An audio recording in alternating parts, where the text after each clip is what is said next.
Of করে দাও। Hello guys, welcome back to my channel. সবাই কেমন আছো? আশা করি ভালো আছো। তো আমিও আছি মোটামুটি ভালো। তো বন্ধুরা, আজকে এই আবারও চলে এসেছি তোমাদের সামনে নতুন একটা ভিডিও নিয়ে। আর আজকের ভিডিওটা মিনি ব্লগ হবে, তো তোমরা সবটা ভিডিও দেখে নিও। আর আজকের ভিডিওটা শুধু রেসিপি ভিডিও তোমাদেরকে আমি শেয়ার করব। দারুণ একটা রেসিপি বন্ধুরা, তোমরা বাড়িতে চাইলে এভাবে যদি করে খাও খুবই টেস্ট হবে। তা আমি কিছু বলবো না, কি রান্না করছি, কি করছি কি না, সবটাই আমি তোমাদেরকে বলবো না, তোমরা দেখতে হবে। তো ভিডিওটা স্কিপ না করে পুরোটা ভিডিও দেখো। তো গুড মর্নিং সবাইকে।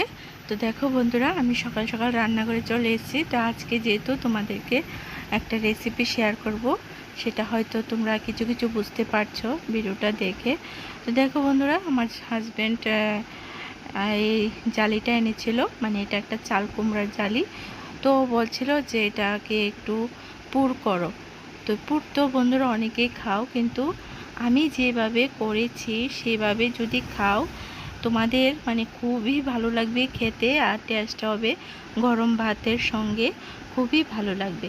তো চলো বন্ধুরা, আমি পুরগুলিকে কেটে নিচ্ছি ভালো করে ধুয়ে, তারপরে একটু মোটা মোটা করে কেটে কিন্তু এখন সাইজটা করছি। তো দেখো আমার কাটা হয়ে গেছে, এবার চলে যাব কড়াইতে।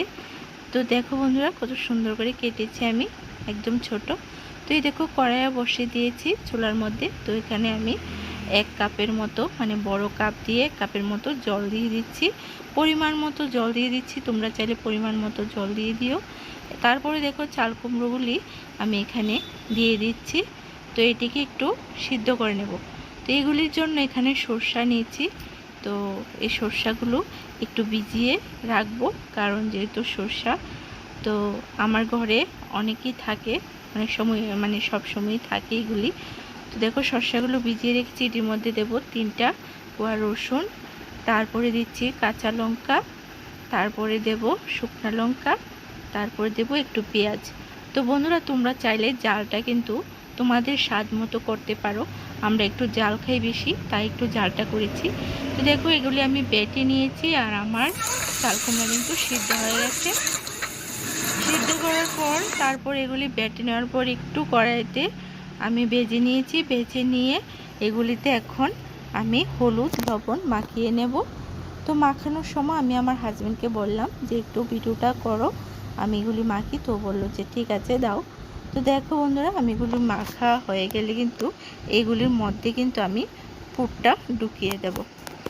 তুই দেখো বন্ধুরা, আমার এগুলো সব কিছু রেডি হয়ে গেছে। তো আমি এগুলি ঢুকাবো। তো বন্ধুরা, আমার আগের একটা ভিডিওতে একজন আমাকে কমেন্ট করেছিল যে তোমার বাড়ি কোথায়, কিংবা তোমার পরিবারের সবাই আছে কিনা।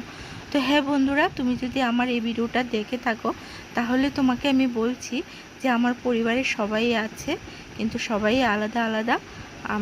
আমার হাজব্যান্ড আছে, আমার মেয়ে আছে, সবাই আছে। তো আমার বাড়ি হয়েছে ত্রিপুরাতে। দেখো বন্ধুরা, আমার কিন্তু যারা যারা কমেন্ট করো আমি কিন্তু সবার কমেন্টই দেখি, আমার কাছে ভালো লাগে। তো থ্যাংক ইউ সো মাচ তোমাকে কমেন্ট করার জন্য। দেখো বন্ধুরা, আমার কিন্তু পুরগুলি আমি কড়াইতে বসিয়ে দিয়েছি। এবার এই দেখো আমার পুরগুলো রেডি হয়ে গেছে। আমার ভিডিওটা আশা করি ভালো লেগেছে তোমাদের কাছে। তো এরকম ভিডিও দেখতে চাইলে তোমরা আমার চ্যানেলটাকে সাবস্ক্রাইব করে বেল আইকনটা বাজিয়ে অল করে দেবে। আর যারা নতুন আছো তারা নিশ্চয়ই আমার চ্যানেলে সাবস্ক্রাইব করে দেবে। আর যারা আমার ভিডিওগুলি দেখছো তাদেরকে অসংখ্য ধন্যবাদ বন্ধুরা। যারা আমাকে কমেন্ট করছো তাদেরকেও অসংখ্য ধন্যবাদ। তো ভালো থেকো, সুস্থ থেকো। আবারও দেখা হবে তোমাদের সঙ্গে নতুন কিছু নিয়ে, নতুন একটা ভিডিও নিয়ে। ঠিক আছে? তো টাটা।